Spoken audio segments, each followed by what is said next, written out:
Fondamentalement, ça signifie la neutralité carbone. Et la neutralité carbone, ça signifie qu'il faut que nous réduisions nos émissions de gaz à effet de serre drastiquement d'ici 2050. Et puis ce qu'il en reste, il faudra que ça soit compensé par ce qu'on appelle un puits de carbone.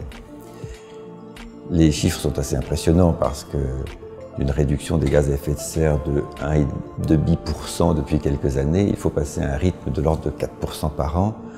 Il ne s'agit donc pas d'un petit sujet.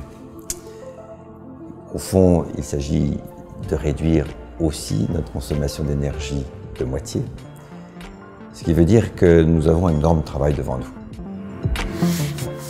En réalité, les choses remontent au moment de la COP21 à Paris, où les entreprises s'étaient déjà engagées. Mais depuis, elles ont réalisé, je crois, l'ampleur du travail et ont décidé de se mettre en marche. On a beaucoup réfléchi, on s'est dit qu'on pouvait le faire, et puis finalement 27 entreprises se sont mis au travail et ont produit ce rapport qui, je crois, fera date. Je crois que ce qui est le plus frappant, c'est que jusqu'à présent on parlait de transition, et maintenant du coup c'est une vraie transformation.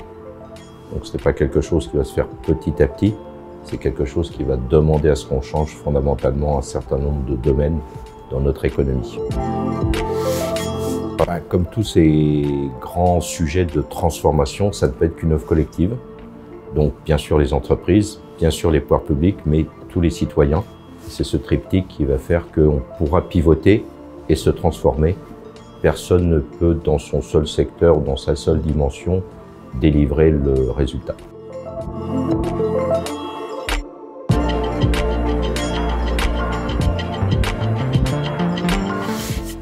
Nous sommes très optimistes par nature, et par conséquent, je crois que le monde sera effectivement transformé. Mais comme l'a dit Jean-Laurent tout à l'heure, on ne peut pas le faire tout seul.